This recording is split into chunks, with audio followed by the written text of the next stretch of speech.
ဝတ်သားအချိုနဲ့နှပ်ပြပါမယ်ဝတ်သားကိုပန်းရောင်စားနဲ့နေထားပါမယ်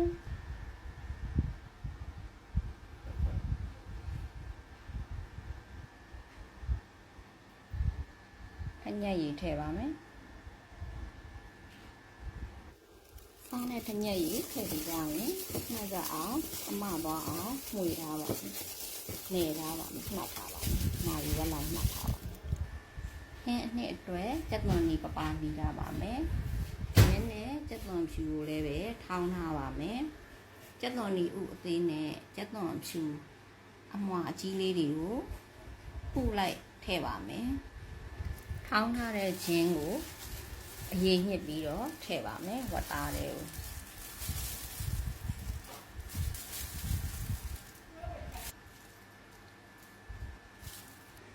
ကြက်သွန်ဖြူနည်းနည်းကိုထောင်းပြီးတော့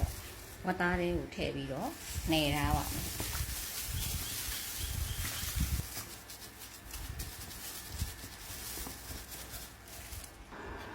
ဒီဘုံမှာအိုးတင်ပါမယ်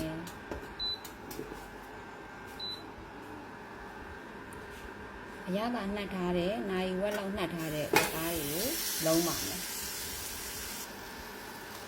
အရင်ဆုံးတဲဦးထဲမှာဘာမှစီမထည့်ပဲနဲ့အပူချိန်နဲ့ပဲလုံးပါမယ်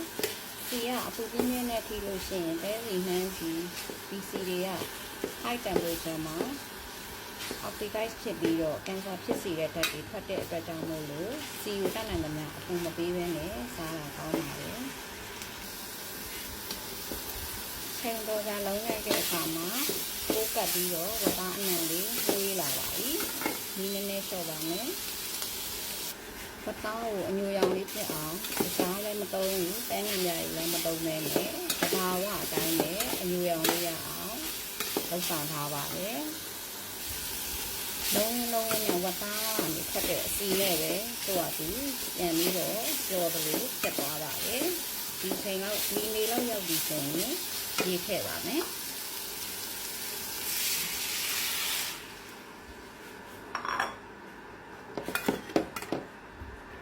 ရေထည့်လုံးပြီးပကွက်ဆူလာပြီဆိုရင်ကြက်သွန်ဖြူမျိုးထည့်ပါမယ်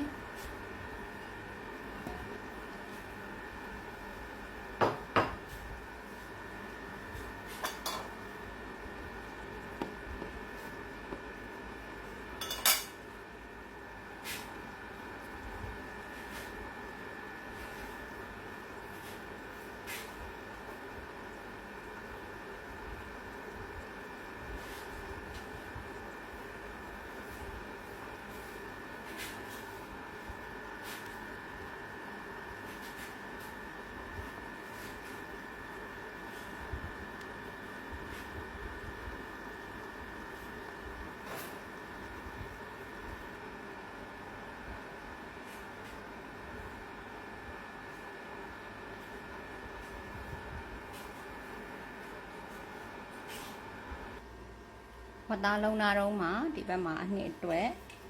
စီချက်ပါမယ်။အိုးရဲကိုစီထည့်ပါမယ်။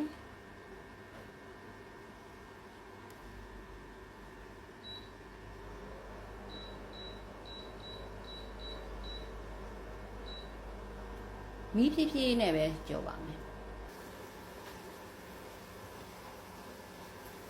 လှီးရတဲ့ကြက်သွန်အနီလေးကိုထည့်ပါမယ်။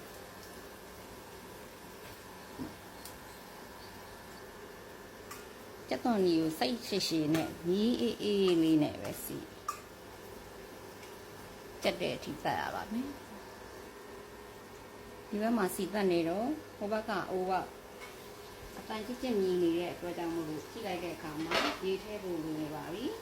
ရေထပ်ထည့်ပါမယ်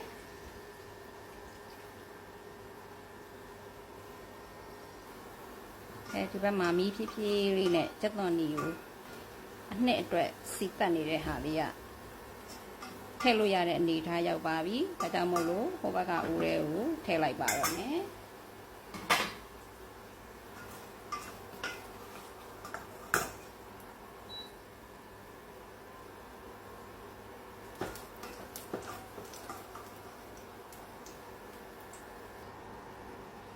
အုပ်ပြီးတော့ဆက်ပြီးတော့ကြက်အောင်ချက်ပါမယ်။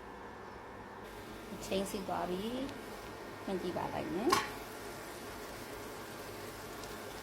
ကြက်တော်လေးတွေကလည်းအင်းနေတဲ့အနေထားရှိပါပြီ